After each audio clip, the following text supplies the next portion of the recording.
시장이 기다리던 미국의 8월 CPI가 공개됐습니다. 다만 인플레이션 재발 우려를 완전히 지우지는 못했는데요.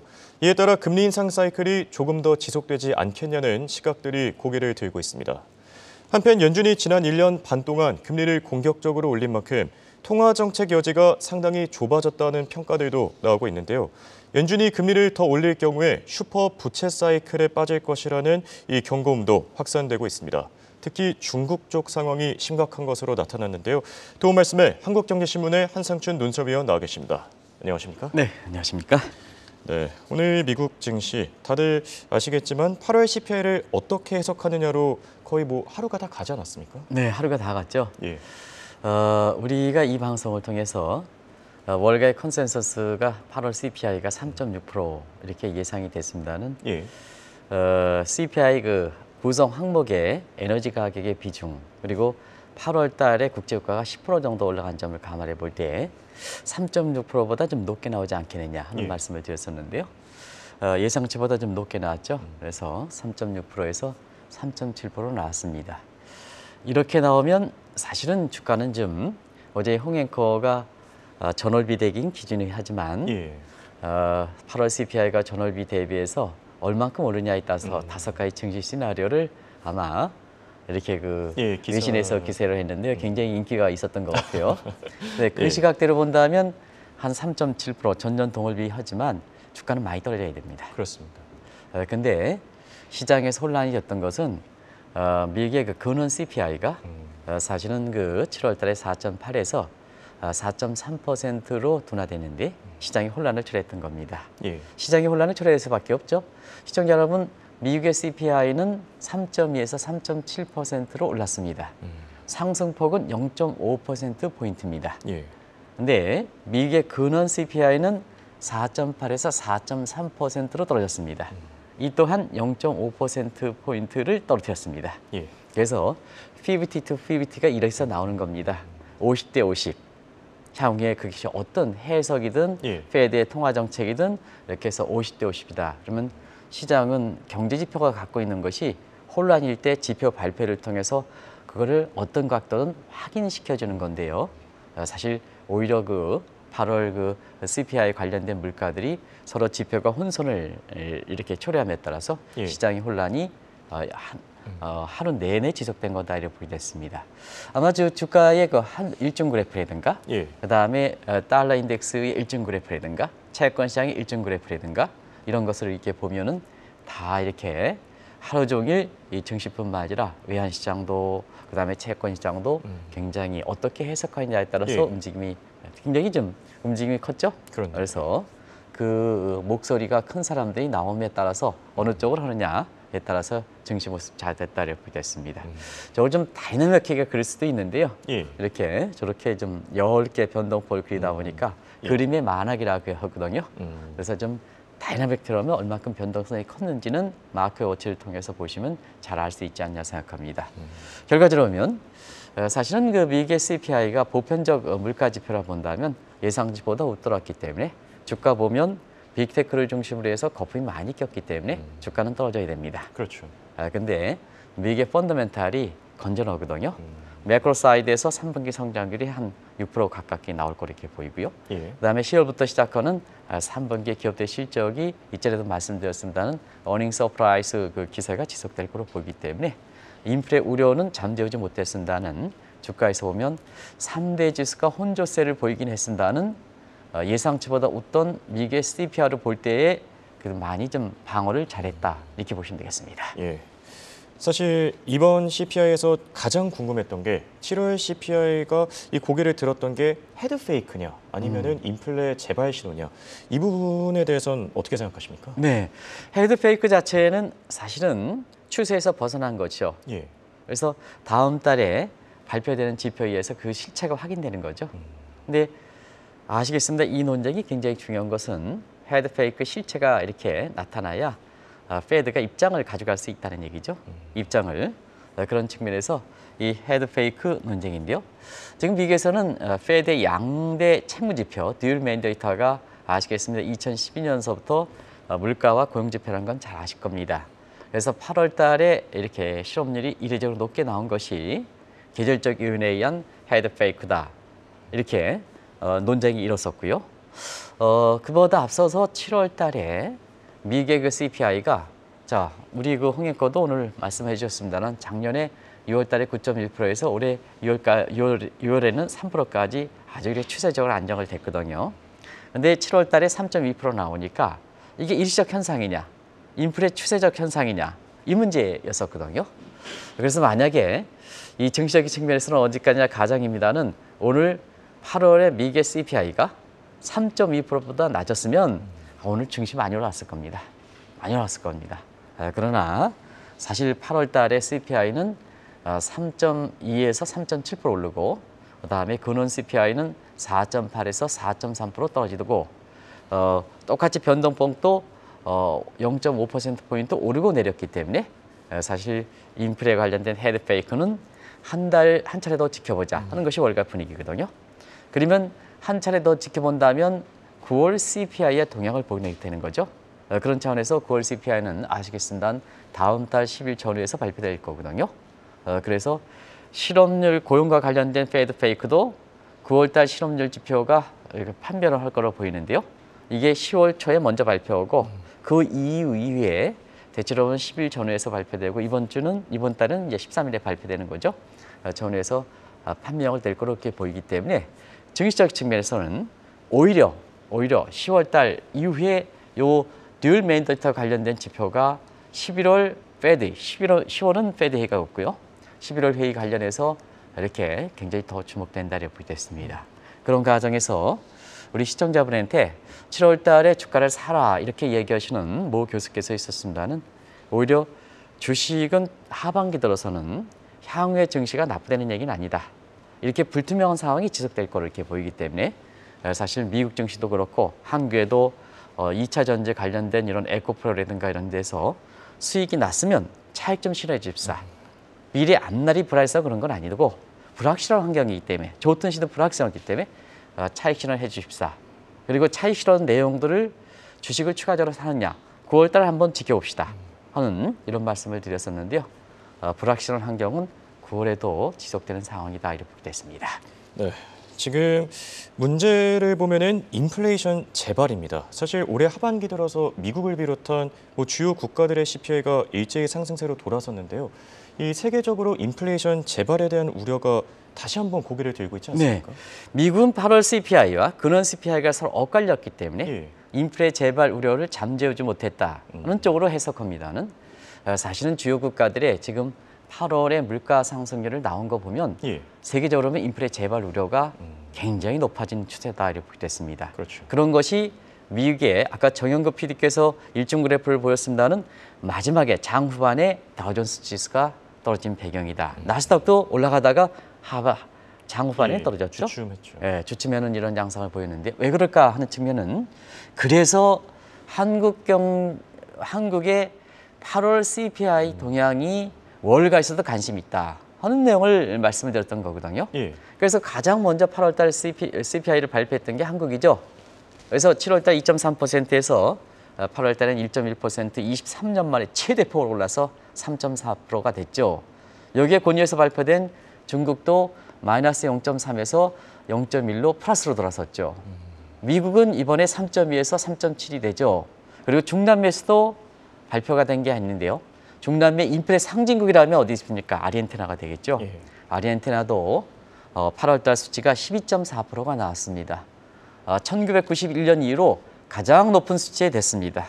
이렇게 본다면 결과적으로 보면 사실 오늘 8월 달에 미국의 CPI와 근원 CPI는 서로 엇갈려서 인플레 우려를 잠재우진 못했습니다는 다른 국가들의 모습 볼 때는 인플레 재발 우려가 아주 높아지는 상황이다. 이런 것이 월가의 시장 참여들의 장 막판에 반영된 거다 이렇게 됐습니다. 예. 오히려 미국 같은 경우에는요.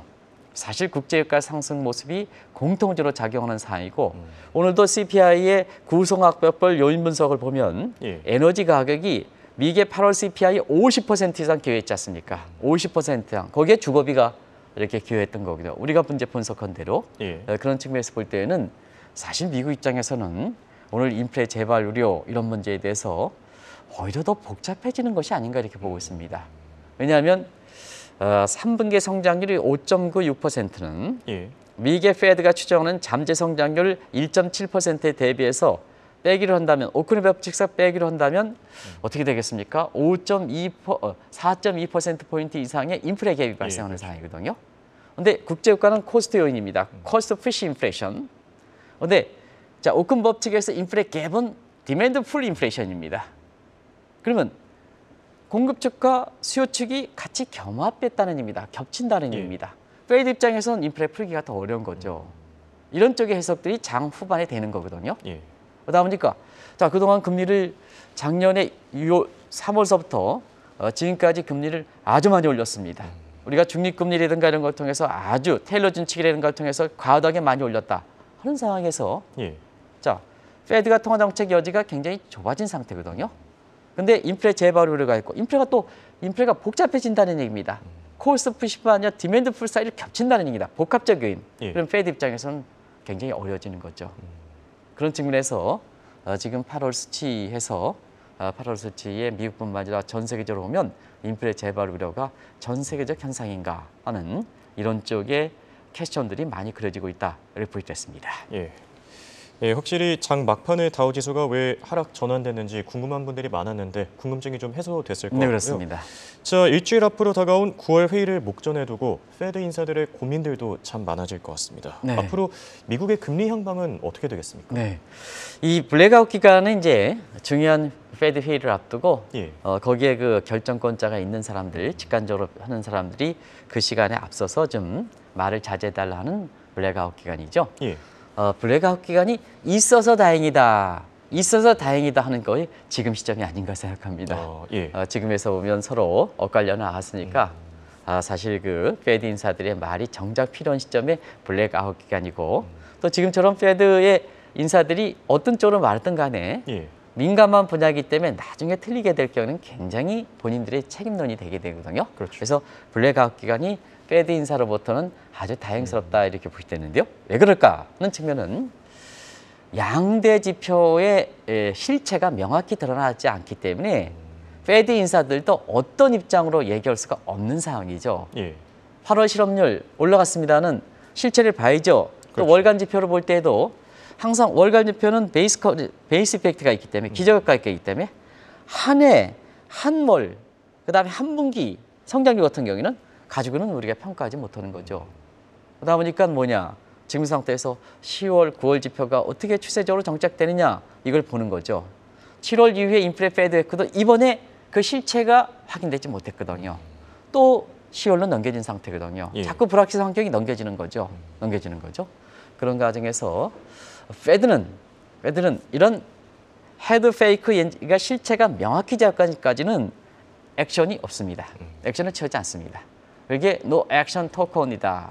옛날에 최경환 부총리가 아마 이게 대해서 굉장히 많이 우리나라에서도 많이 얘기했는데요. 노 액션 토큰입니다. 그러다 보니까 자 9월에 이후에 여름 휴가철 이후에 잭슨 미팅 이후에 시청자랑 같이 페드의 금리 정책은 어떻게 될 것이냐 하는 측면에서 불확실성이 많은 만큼 시나리오를 한번 보자 했던 것이 이란 0.5%포인트 인상, 그 다음에 QT 475. 이건 이제 이번 계기에서 물 건너갔습니다. 우리가 이제 그때도 물 건너갔다 이렇게 하는데요. 그러면 나머지 2안과 3안 다들 알고 계시죠? 자, 3안은 금리를 동결하는 거고 그 다음에 2안은 0.25%포인트 올라가는 건데요.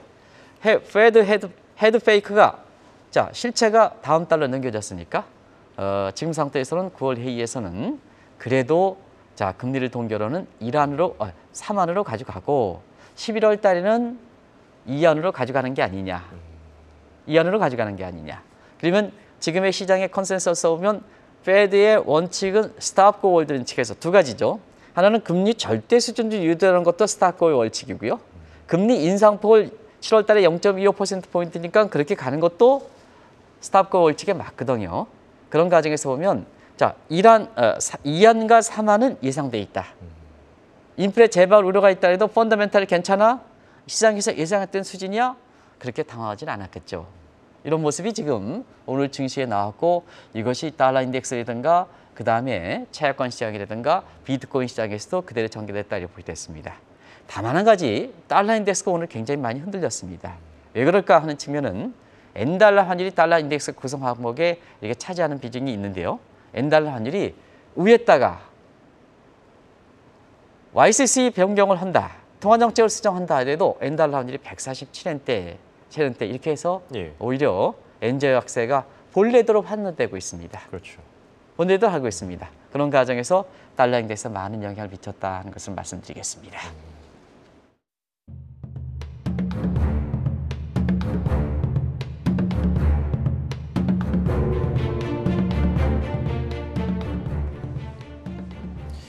자, 지금 9월 FOMC냐 11월 FOMC냐 사실상 시기 차이기 때문에 연준이 금리를 추가적으로 더 올릴 경우에 미국과 다른 국가의 금리가 더욱더 벌어지겠네요. 네, 일단은 그 시기가 문제지. 예. 자, 금리는 추가적으로 올라간다.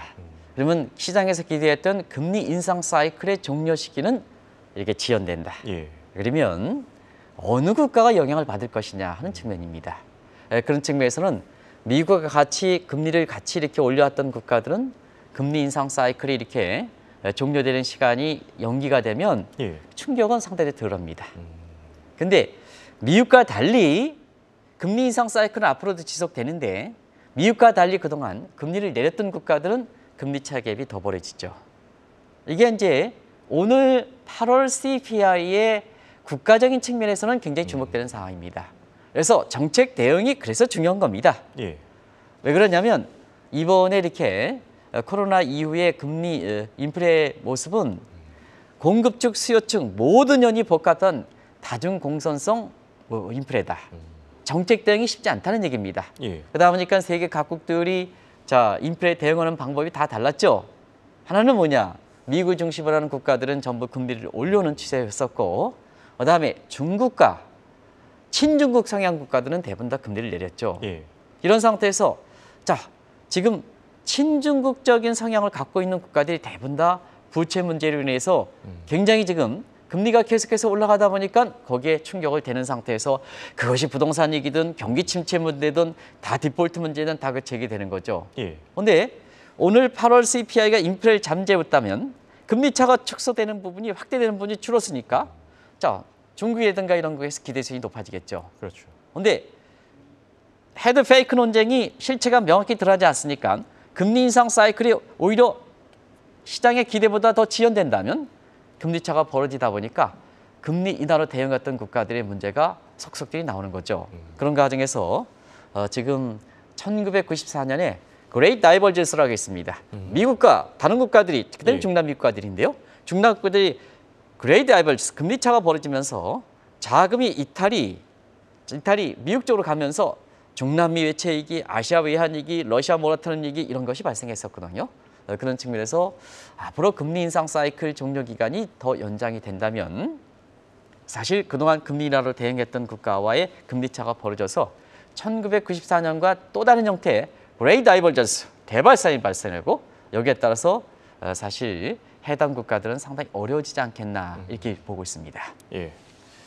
자, 지금 어느 국가보다 특히 중국이 문제입니다. 지금 하버드대에 있는 케네스 로고프 교수 같은 경우에는 중국이 슈퍼 부채 사이클의 전이국으로 일본의 전철을 밟을 가능성이 크다 이런 평가를 내놨네요. 네, 슈퍼 부채 사이클 이게 뭐 루이스 이렇게 그런 분들이 빚의 경고, 빚의 그 복수 이런 쪽에서 케네스 로고프 교수 아주 훌륭하신 교수죠. 미국의 그 하버드 교수인데요. 이분이 슈퍼 부채 사이클의 얘기를 좀 하셨습니다. 이것이 지금 여의도 컨네드 호텔에서는 한국경제신문이 주관하고 있는 코리아 인베스트 위크에서 KIW가 오히려 다른 데에서 이렇게 하는 것보다 더 주식 투자에선 열기를 지금 대는 상태거든요. 거기에서도 중국의 문제와 관련해서 한 그 참여자가 토론자가 시스테믹 디폴트 이벤트라는 새로운 용어를 썼습니다. 이 용어는 뭐냐면 중국의 부채 문제가 채권 시장에 중국의 채권 시장에 자금이 이탈하는 것은 한국경제TV의 이 시간을 통해서 말씀드렸습니다. 채권 시장에 영향을 미친다. 중국은 회사채보다도 국채거든요. 그런 과정에서 보면 국가의 디폴트 문제를 연결시킬 수는 아주 중대한 문제거든요. 그래서 새로운 시스테믹 디폴트 이벤트라는 새로운 용어가 나왔습니다는 중국과 관련돼서 수포 부채 사이클의 국면이 지금 전이되고 있다 이렇게 보겠습니다. 그러면 전이됐은 앞서는 어땠었느냐? 전이됐으니까 앞서는 2008년에 미국도 결과적으로 보면 서브프라임 모기지론 사태도 금리가 낮은 상태에서 또 신용도가 적은 상태에서 금융사 골드만삭스라든지 이런 게 레버리지 빌리에서 근로자들 파고들었던 것이 서브프라임 모기지론 사태거든요. 어떻게 보면 레버리지는 부채입니다. 예. 부채입니다. 그 부채가 과하다기 때문에 서브프라임 발생하고 그다음에 2009년에 리먼 사태가 발생했던 거거든요. 이것이 돌아서 2011년에 유럽 국가들이 자아파 성행이 되면서 국가의 부채를 많이 쓰는 상태에서 비급수 국가를 중심으로 해서 유럽 재정위기가 나왔거든요. 예. 이것이 뭐냐? 결과적으로 보면 중국이 3차 전염지로 된다는 얘기입니다. 그런 과정에서 지금 상태에서 중국의 문제에 있어서는 여러 가지 어려운 얘기들이 나오죠. 예. 그게 케네스 럭퍼프 교수는 중국이 일본처럼 잃어버린 30년의 전철을 밟을 것이다 하는데요. 여기서 럭퍼프 교수가 주장한 것은 다른 데 문제가 없다. 다른 데 문제가 있는 것보다는 예. C 주석이 문제다. 우리도 이 시간을 통해서 말씀드렸죠. 예. 그래서 C 주석이 개인의 영달을 위해서 인민과 국가를 이용할 때는 결국 이건 뭐냐. 중국이 이 문제를 풀어갈 수 없다는 얘기입니다. 예. 결국 시진핑이 인민과 국가를 악용한다면 경제 운영 체제가 바뀔 수밖에 없죠. 개방 체제에서 안 되는 거죠. 피해서 예. 경제이죠. 정부가 그렇지 않습니까? 그다음에 시장 경제가 그러니까 계획 경제가 되는 거죠. 이 문제가 있다. 근데 지금 상태에서 중국에 대해서 이 문제를 풀어갈 때 럭커프 교수의 얘기를 하면 예. 시 주석이 과연 자기 야망을 버리고 인민과 국민을 위해서 시장 경제를 돌리고 그다음에 개방 경제 체제로 나갈 것이자 시청자분이 쉽게 판단하시겠죠. 예. 이런 상태에서 미국이 금리 인상 사이클 종료 시점이 연기가 된다면 자 중국은 금리 인하로 지금 문제를 대비하기 위해서 각종 정책 금리를 다 내리고 있지 않습니까? 금리차 더 벌어지는 거죠. 예. 그러다 보니까 중국이라든가 중국 관련된 국가들이 굉장히 어려움에 처지는 거죠. 이런 문제가 굉장히 오늘 8월 CPI와 관련돼서 국제적으로는 굉장히 주목되는 사항이다 하는 걸 말씀드리겠습니다. 네. 그렇다면 이번에 Great Divergence, 그러니까 대발산이 발생한다면 중국과 친했던 신흥국을 중심으로 금융위기가 발생할 가능성 크지 않겠습니까? 네, 그걸 텐트럼 가지고 얘기를 하겠습니다. 오늘도 금리 텐트럼 이렇게 이제 얘기를 하고 있는데요. 예. 그 금리 텐트럼은 어디서 나왔을까 하는 측면은 돈을 푼 게 미국 같은 경우는 2008년 서프라임, 2009년 리먼 사태, 제로금리 그다음에 돈을 왕창 풀었죠. 위기가 극복되니까 회수해야죠. 예. 그래서 텐트럼이라는 얘기가 나오는 겁니다. 테이퍼 텐트럼이라는 것은 수도꼭지에 콸콸 물을 쏟다가 자 이제 위기가 극복하니까 이제 건전하게 해줘야죠. 예. 수도꼭지 줄여야죠. 텐트럼, 수도꼭지를 잡는 현상입니다. 그래서 2013년에는 사실 미국이 출구 전략할 때 유동성부터 줄였습니다. 유동성부터. 이게 테이퍼 텐트럼이거든요. 테이퍼 텐트럼에서 어려웠던 국가들이 바로 이런 국가들입니다. 인도라든가 인도네시아, 남아공, 터키, 브라질입니다. 예. 근데 이 테이퍼 텐트럼 하고 나서 2015년서부터 미국이 제닛 앨런 의장이 그때 페드 의장이었는데 금리를 올렸거든요. 그때 금리 텐트럼이라는 새로운 용어가 나온 겁니다.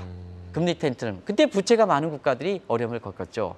그때 부채가 많은 국가들이 멕시코, 인니, 그다음에 남아공, 터키, 콜롬비아 이런 국가들이 되죠. 예. 근데 이번에 이제 한번 2020년 이후에는 금리를 갑작스럽게 올렸죠. 미국 같은 경우는 525bp 올렸으니까 금리 텐트럼 현상이 나타나는 거죠.